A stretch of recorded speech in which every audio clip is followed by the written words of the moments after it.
खोटं बोलणं सुरुवातीला सहज वाटलं तरी तेच पुढच्या आयुष्यात अडचणी निर्माण करतात आणि खरं बोलणं सुरुवातीला कठीण वाटेल पण नंतर विश्वास ही फार मोठी दौलत आहे। ही अशीच नाही वाटतंय, विश्वास स्वतःवर ठेवला तर आपली ताकद आणि दुसऱ्यावर ठेवला तर दुर्बलता। शिव शंकर शंभो।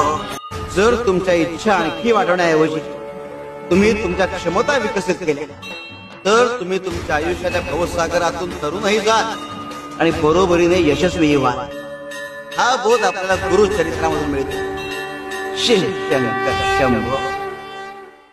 गुरु चरित्र तुमच्यातले भय नाहीसे करते। एकदा का तुम्ही दुःखाच्या भीती पलीकडे गेला